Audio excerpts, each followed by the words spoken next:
Hey, good morning, everybody. This is Mr. Lopez. I just want to say I hope you guys had a great break and were able to rest and spend time with your families. Hopefully, everyone is safe. And as we begin the new year, I hope you guys check your email. I sent an email out earlier this week about lessons and updates for this uh, second semester. So uh, let's go ahead and get started. For week 6, well, just a reminder for everyone, if you don't remember or you haven't done it yet, make sure you go into Google Classroom and complete the lessons for the previous week, okay? So if you haven't done those, make sure you go back and do that. Okay, let's go ahead and get started. I'm gonna turn off my camera again here. And let's take a look. So you guys should be able to see my entire screen. Um, so just a reminder, when you guys are ready, you're going to Google Classroom, you'll click on your class. This is what it's going to be called or something along these lines. So if I go here, see I have a lot of different ones, but that's because I'm a teacher.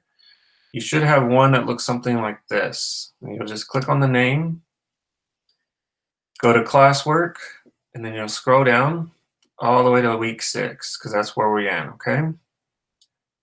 All right, so first thing you're going to do is click on the PowerPoint lesson and you're going to click sign in. You should sign in with your Google account for the school, okay? That's very important. You don't have to create anything. Just click on it and then it'll ask you for a login and then you'll just sign in with your Google account from the school. All right. So if you need to, go ahead and pause the video and then come back when you're ready. For those of you that are ready, let's take a look at this week's lesson, okay? So what are we going to focus on this week? We're going to look at identifying important details, okay? So as you read anything, one of the skills that's important as a reader is to know what's important and what's not. As you get older and you start reading more and having less time, you kind of have to read faster, right? So this becomes like a skill that you can get better at. And we're going to practice this week, identifying some in a text. So what are we going to do for today? Well, for read, we're going to read a short informational text on the lost city of Atlantis as described by Plato using a short video to provide further information. So we're going to watch a video. We're also going to read something with it too. Second thing, right, we're going to complete a bubble map in which we identify and describe important details from both the reading and the video. So at the end of this lesson, you're going to be responsible for turning in a bubble map, which if you don't know what that is, I'll show you here in a few minutes. And you are able to pull stuff from not only what we read, but what we watch, okay? And we'll come back to that thinking question at the end of the lesson. Okay, since I've kind of already told you in a way, right? Looking at this picture, can you guess the name of the city? Also, list 2 unique traits it has that are not normally present. So, what do I mean by that? Well, looking at this picture, what structural traits does it have? Meaning, the way it's laid out, the shapes, the buildings. Like, what do you notice about uh, this city that makes it different? Okay, so I'll give you guys a few minutes. Again, if you're watching this video later, just pause the video, respond, and then you can jump right back into the video when you're finished. Um, so, for those of you that are ready, I already told you the name, it's the lost city of Atlantis. For those of you that are unfamiliar, don't know what that is, and uh, this is a lost city. Well, it was a city uh, many years ago that was unique, as you can see from the picture, in the way it was shaped, the buildings were laid out, but it was also known as one of the most beautiful cities in the world. Not only physically, but they also had almost no crime. It was peaceful. Like it was almost, as they say, the perfect city, right? And that's going to be one of our vocab words, which we'll go over later. So it's been popular among historians for many centuries as they continue to study, and even today, uh, people continue to look for evidence or signs that this city was still that it was real, because there's another group of individuals who don't believe that this city ever existed, right? So, for before we begin reading a short kind of informational text about Atlantis, let's kind of look at what we're going to be doing today, okay?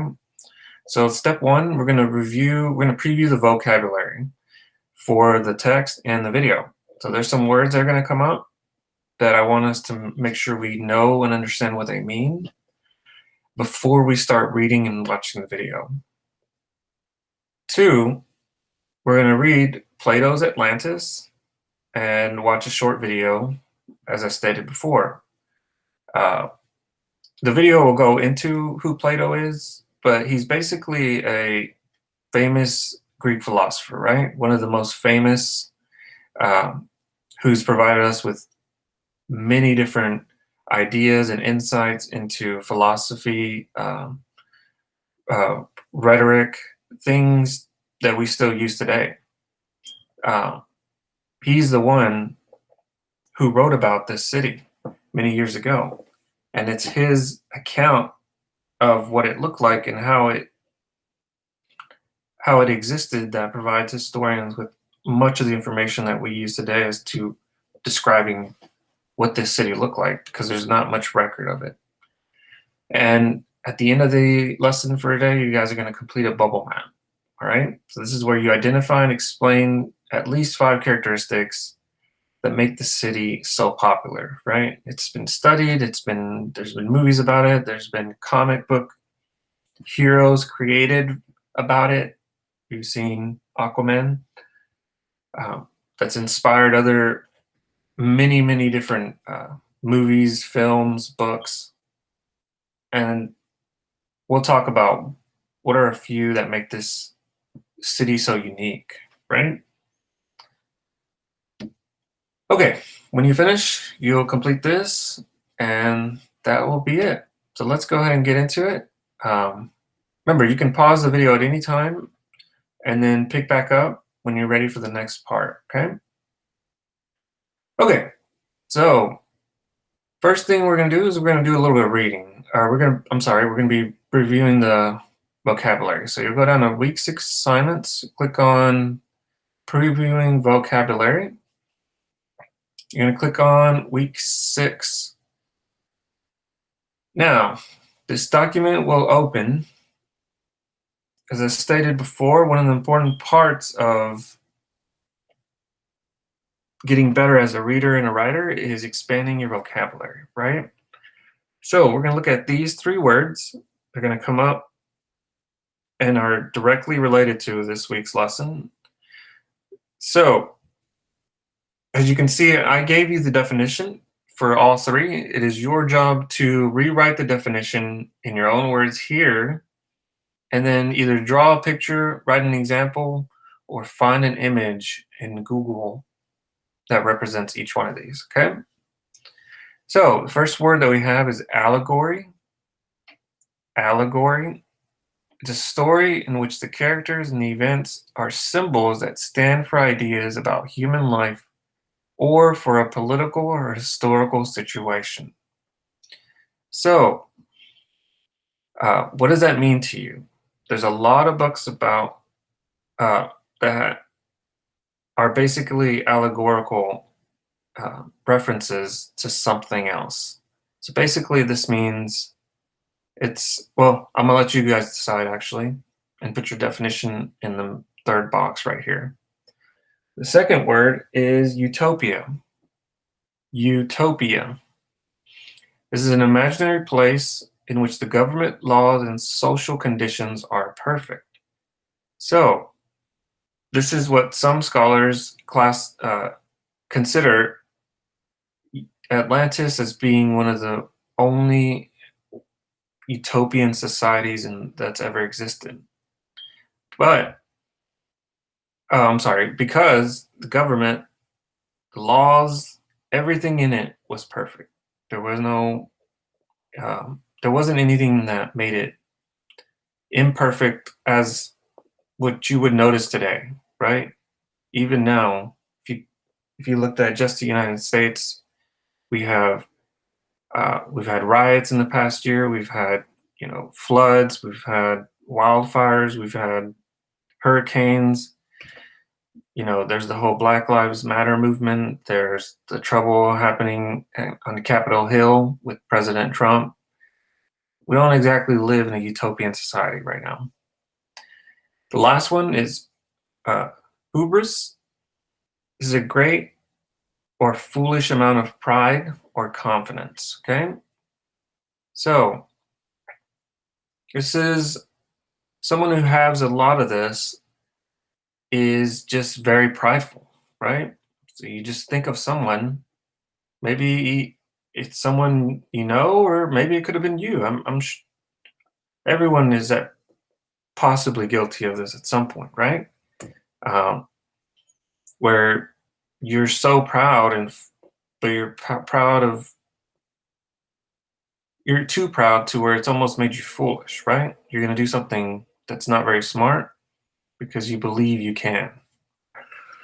Um, all right, so those are our three words: allegory, utopia, hubris. So go ahead and complete those, and feel free to pause the video now before we move on to the next section.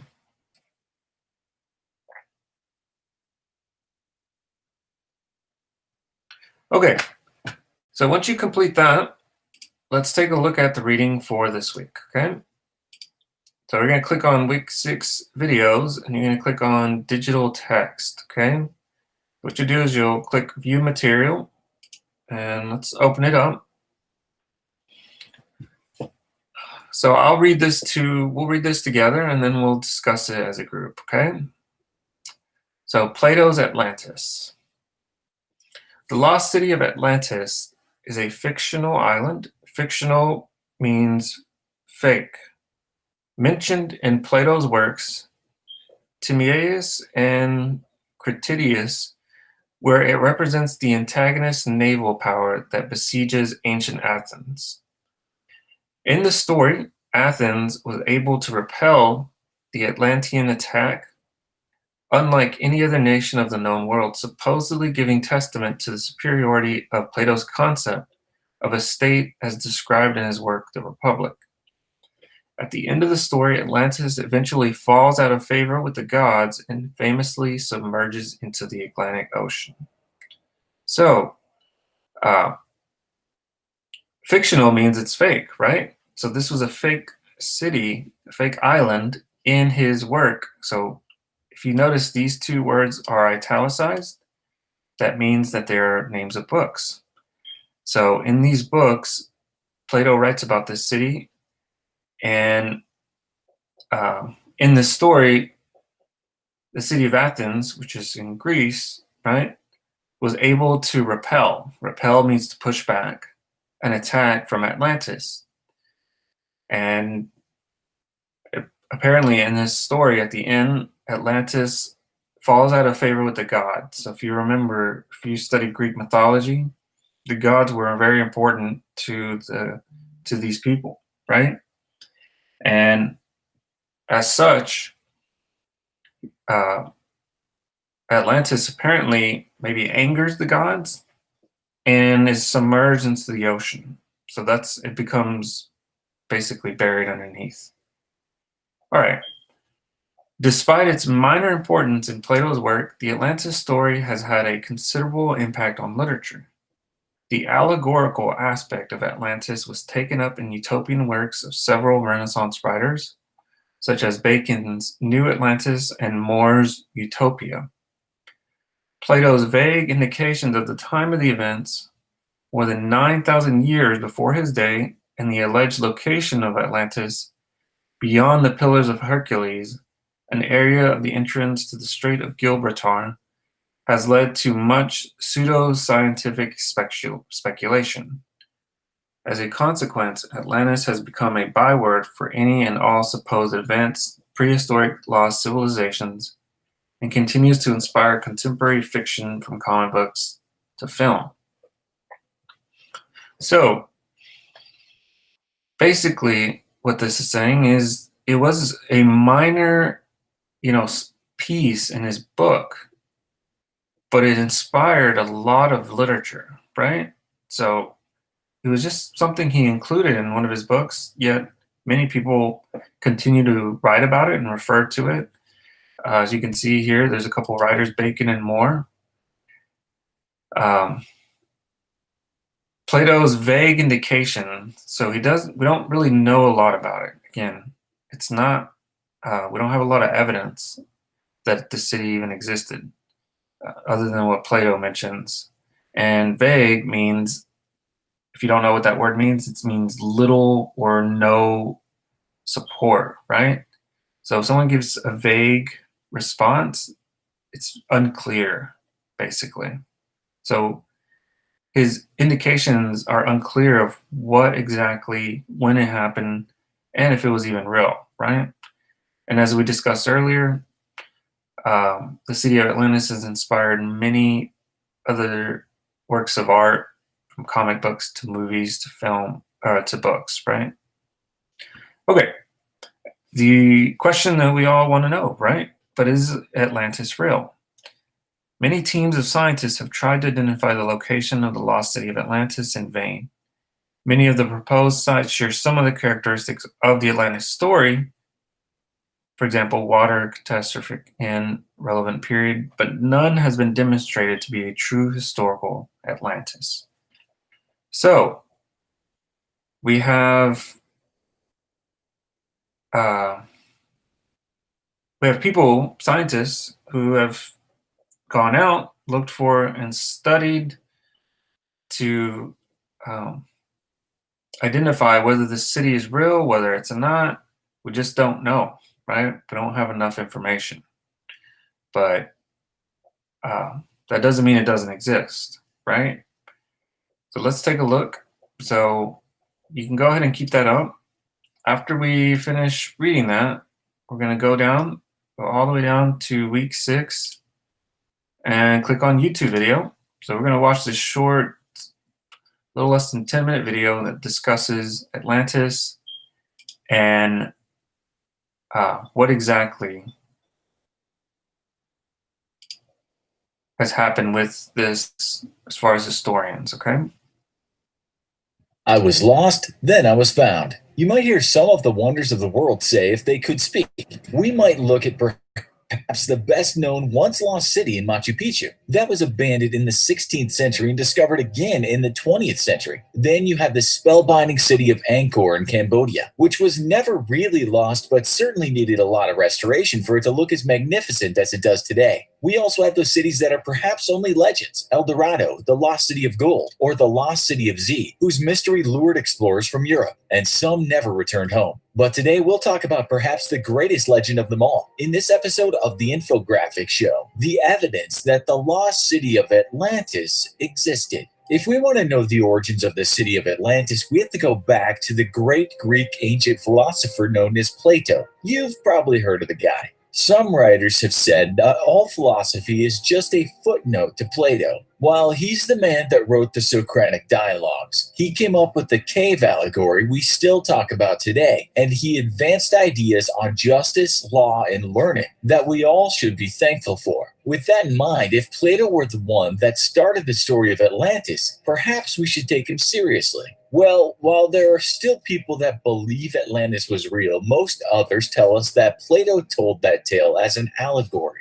meaning that the story had a hidden meaning to it. Plato said in 360 BC that these Atlanteans had a pretty good life. No doubt, if such a thing existed back then, Atlantis would have come very high in standard of living indexes. The people that lived there were human, but also godlike, according to Plato. Where the island is actually widely debated, with some saying that the island and surrounding islands were just somewhere in the Mediterranean, and others saying near Spain, in the Pacific, the Caribbean, or even close to Antarctica. The place is described as having one main island with many smaller islands surrounding it. It was a wonderful spot, too, where exotic wildlife not seen anywhere else wandered around, and where precious metals were plentiful. It was said living there was a utopian experience before Sir Thomas More wrote his book Utopia in 1516, and we started using that word to mean the apogee of human civilization. You get the picture. Atlantis was supposed to be perfect in every way. No one messed with the Atlanteans either, because they had an impenetrable navy.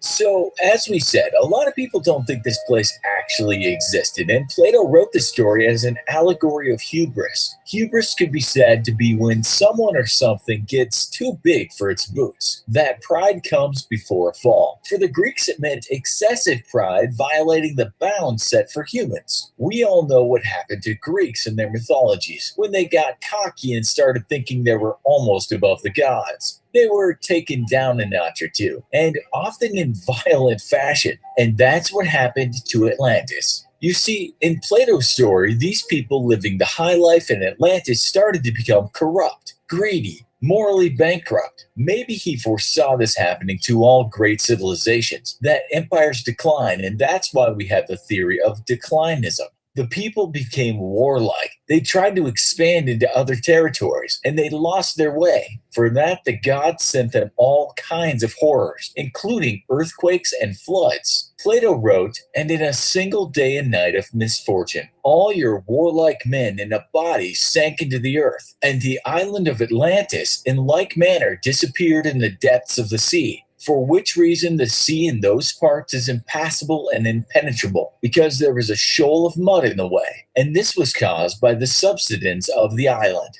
And that was that. Goodbye, Atlantis. While this is thought to be an allegory, Plato may not have pulled this tale out of a hat. Not only was Plato well aware that societies are easily corruptible, and greatness can soon turn into something counter to that greatness, but he also knew that civilizations had been rubbed off the face of the earth due to the sometimes brutal whims of nature. It was known to him that a massive volcanic eruption could wipe out a people. Still, we must now ask, was Plato totally making this story up, or was it based on a real civilization with perhaps a few embellishments? Some scholars do believe such a place existed, and throughout history, in spite of being called components of pseudo-archaeology, they have tried to present a case for Atlantis existing. Let's now have a look at what they say. One man is said to have brought the Atlantis story back to life in the 19th century, and his name was Ignatius L. Donnelly. The U.S. congressman and part-time scientist wrote the book Atlantis, the Antediluvian World. It's important to see what kind of man he was when we consider he believed that a world used to exist that was perhaps technologically superior and morally superior to other places. He once wrote about America, saying corruption dominates the ballot box, the legislatures, the Congress. The people are demoralized. The newspapers are largely subsidized or muzzled. Public opinion silenced, businesses prostrated, homes covered with mortgages, labor impoverished. That was in 1892, and we can hear similar things said today. He believed Atlantis was a great culture, and one which spawned other ancient cultures, such as the Maya culture. there now lies beneath the waters of the Atlantic, covered doubtless by hundreds of feet of volcanic debris, an amount of gold and silver exceeding many times that brought to Europe from Peru, Mexico, and Central America since the time of Columbus, he said in his book.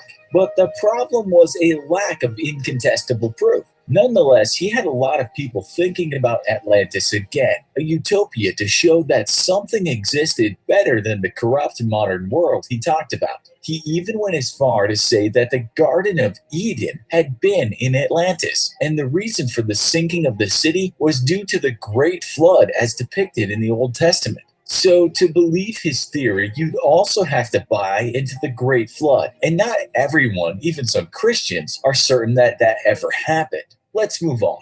We have a theory that Atlantis was actually somewhere off the coast of the Bahamas. Thanks to Donnelly, a slew of writers started telling us that indeed Atlantis had existed. One such writer was Charles Berlitz, who in the 1970s said that the Bermuda Triangle had swallowed the city. People have agreed, seeing that as underwater close to the Bahamas, you have something called the Bimini Road.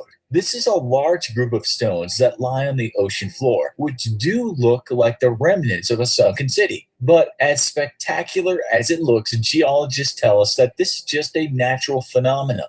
Then you have the theory that Atlantis was part of Antarctica. In 1958, a book called Earth's Shifting Crust, writer Charles Hapgood said that about 12,000 years ago, Atlantis split off from Antarctica, and that part, which remained more temperate, was home to this advanced culture. But scientists know a lot more about the plate tectonics now than they did then, and that theory has been widely debunked. Or was Plato talking about the Minoan culture, which went from great to ruined in a short time? It's thought this advanced culture, situated on what we now call Crete and other Aegean islands, was the home of King Minos. The early Minoan culture goes back as far as 3500 BC, and historians tell us this was a great culture that influenced the upcoming Greek culture. It's said earthquakes as well as an eruption of the Thera volcano brought an end to this vibrant place, destroying palaces and leaving the city vulnerable to hostile outsiders. Perhaps Plato's allegory was just based on this, and like any other writer of poems or fiction,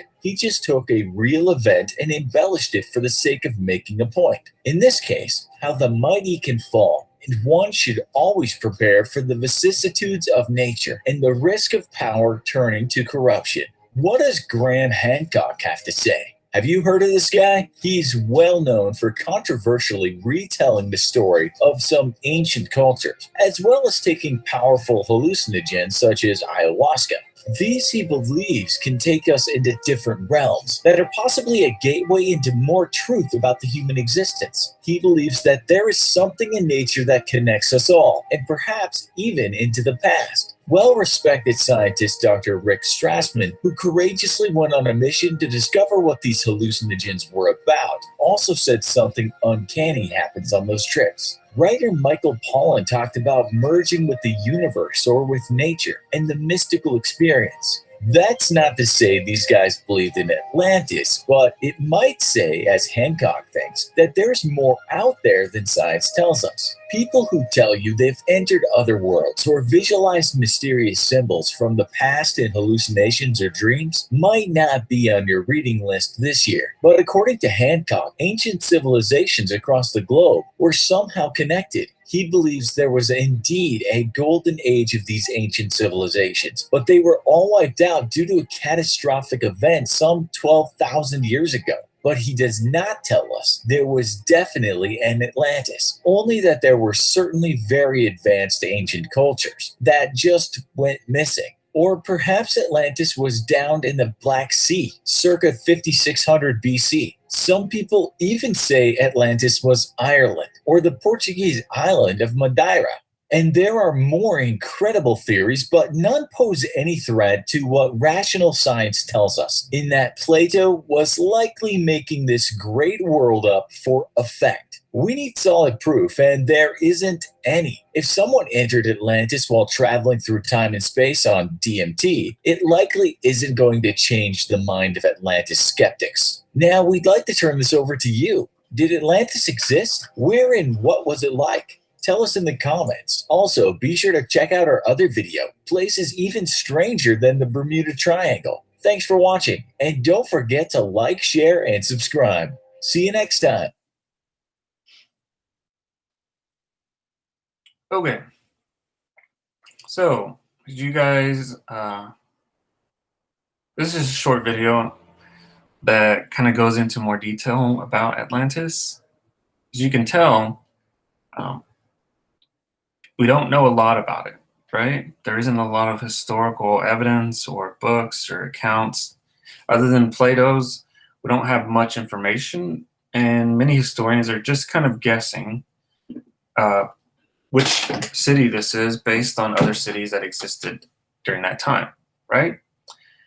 So now that we finished watching the video and we've read a little bit about Atlantis, go ahead and scroll all the way down, and we're going to finish the last activity for today, which is a main idea bubble map, okay? So you're going to click on this. Here are the instructions. First, try to identify at least 5 important characteristics about the city of Atlantis that make it so popular among people and scholars. Afterwards, click in each individual circle and add one important detail under any topic you identified. Okay? So, go ahead and click on this. This is what we call a bubble map. As you can see, this is why it's called a bubble map. It's a bunch of circles around one big circle, right? So this blue one in the middle is the main circle, and these all come out kind of like extensions, like arms and legs. So the overarching question for this assignment is here: what are 5 characteristics of Atlantis that make it so popular and interesting to historians even to this day? So what you're going to do first is you're going to enter a title, which if you click here, you can change it and then click out of it to keep it in place, right? Afterwards, you're going to click in the middle box, like so, to where you will type in your response. So I've already, if you notice on the top 2, I've filled in the titles for these 2, right? So I want you to either review or rewatch the video and tell me what's one important characteristic about the building structure of Atlantis, okay? So what this means is how it physically looked. And when you finish, you'll just double click in here, right? And you'll write your response. I gave you this 2 different titles. The second one is the physical location. So this is where the actual city is located. As you remember in the video, and it mentions it a little bit in the text, historians don't really know where it was located, like physically. Was it in this part of the world, the other part, or Europe? Give me one important detail or characteristics, and you're going to put that here. Now, it is your job to identify 3 more titles, okay? After you do that, you're going to go down here and you're going to respond to that by giving me at least a sentence or a phrase, okay? Don't just put building structure circle. You type in just circle, that doesn't tell me anything, right? Physical location in the sea, okay? Where in the sea? You got to give me specific information and details, okay? Otherwise, you won't get credit. So as you can see, there are 5 different circles, so they're each 20 points apiece. So this is how you're going to get part of your grade for this week, is making sure you complete the entire bubble map, okay? Okay, but that's it. When you finish, you go in here. Yours just looks a little bit different. You'll have a button that says turn in. Make sure you turn it in here when you're done, and that will let me know that you're ready for me to grade it. And just a reminder, all our work is always due a week after the date. So this assignment we do on January 15th, okay? So that's next Friday. Be sure you go back and look at all of your materials, look at your vocab, look at anything else that you think might help, okay? All right. So that is it for this week, guys. Hopefully you found this interesting. I always love studying about the city of Atlantis just because I found it so interesting. Not so much um, whether it was real or not, but just kind of thinking about is it possible that a city like this would ever exist, right? As the guy mentions in the video towards the end, our the entire world is always in constant conflict, right? There's always something that we're fighting. There's always a problem. Would we ever be able to find or live in and create a utopian society? I don't know. I don't know if that's possible.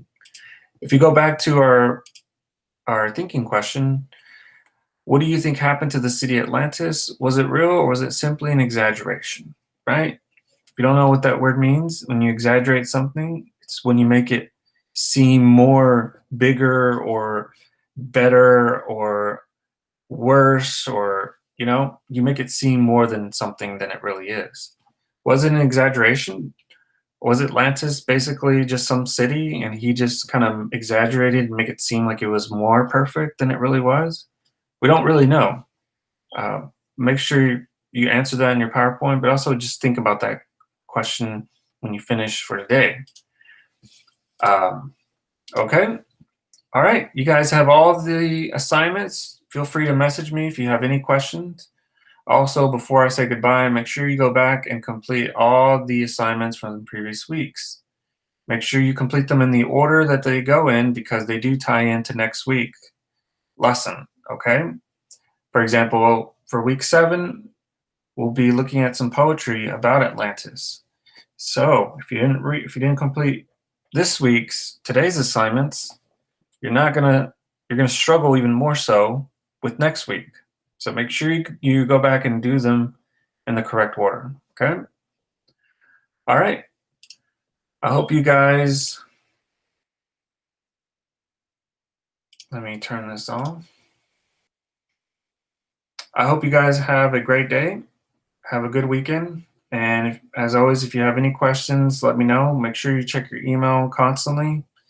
And I'll be sending out some updates, some important updates early next week. So make sure you are checking your email constantly. Okay. All right. You guys have a wonderful weekend and good luck on your assignments.